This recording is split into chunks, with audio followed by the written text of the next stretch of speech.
اصول محبت ہے پیغام جس کا، اصول محبت یعنی محبت کرنے کا جو اصول ہے وہ پیغام ہے جس کا، نبی کریم صلی اللہ علیہ وسلم کا جو پیغام تھا وہ اصول محبت تھا، یعنی آپ صلی اللہ علیہ وسلم نے ہمیں محبت کے اصول بتائے اور آپ صلی اللہ علیہ وسلم یہی پیغام لے کر اس دنیا میں تشریف لائے، یعنی آپ صلی اللہ علیہ وسلم کی تعلیمات میں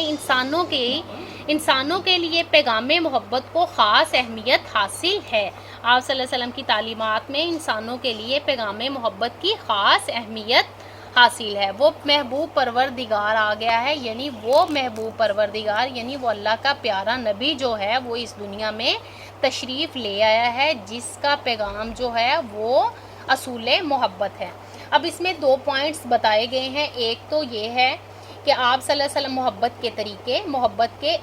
طریقے ایک اس کا اہم پوائنٹ یہ بنے گا، اور دوسرا دکھ درد میں آپ صلی اللہ علیہ وسلم کی شمولیت، ٹھیک ہے۔ اب اس کی تشریح کے پہلے مصرع کی طرف ہم چلتے ہیں، تو پہلے مصرع میں شاعر کیا کہتے ہیں کہ آپ صلی اللہ علیہ وسلم دلوں سے نفرتیں مٹانے کے لیے تشریف لائے، آپ کا صلی اللہ علیہ وسلم کا پیغام عام تھا، جس کو پہچانتے ہو اور جس کو نہیں پہچانتے ہو سبھی کو سلام کرو، ایک دوسرے کو تحفے دیتے رہا کرو، ایسا کرنے سے محبت بڑھتی ہے۔ آپ صلی اللہ علیہ وآلہ وسلم کی زندگی کو اگر ہم غور سے دیکھیں تو آپ صلی اللہ علیہ وآلہ وسلم نے ہمیں حقوق العباد کی تلقین کی، یعنی لوگوں کے ساتھ اچھا سلوک کرنے کی، ایک دوسرے کے ساتھ محبت پیار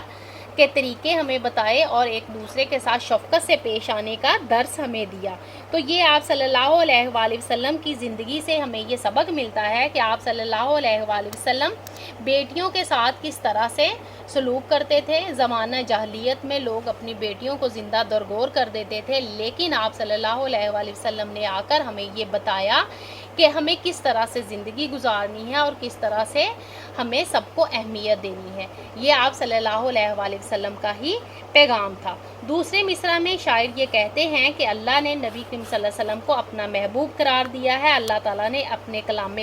پاک میں اپنے محبوب کو اس طرح سے ان کی محبت کو اس طرح سے بیان کیا، بے شک اللہ اور اس کے فرشتے نبی کریم صلی اللہ علیہ وآلہ وسلم پر درود بھیجتے ہیں، اے ایمان والو تم بھی آپ صلی اللہ علیہ وآلہ وسلم پر درود و سلام بھیجا کرو۔ اس کے علاوہ ایک اور جگہ پہ فرمایا گیا اللہ نے احسان کیا ایمان والوں پر جو بھیجا ان میں رسول انہی میں سے۔ آپ صلی اللہ علیہ وآلہ وسلم اللہ تعالیٰ کی محبوب ترین ہستی ہیں، آپ صلی اللہ علیہ وآلہ وسلم کی وجہ سے یہ کائنات تخلیق کی گئی، آپ صلی اللہ علیہ وسلم کو اطاعت کو اللہ تعالیٰ کی اطاعت قرار دیا گیا، اور آپ صلی اللہ علیہ وآلہ وسلم کی نافرمانی کو اللہ کی نافرمانی کہا گیا ہے۔ قرآن پاک میں بھی یہ آتا ہے کہ جس نے رسول اللہ صلی اللہ علیہ وآلہ وسلم کی اطاعت کی تو اس نے اللہ تعالیٰ کی اطاعت کی۔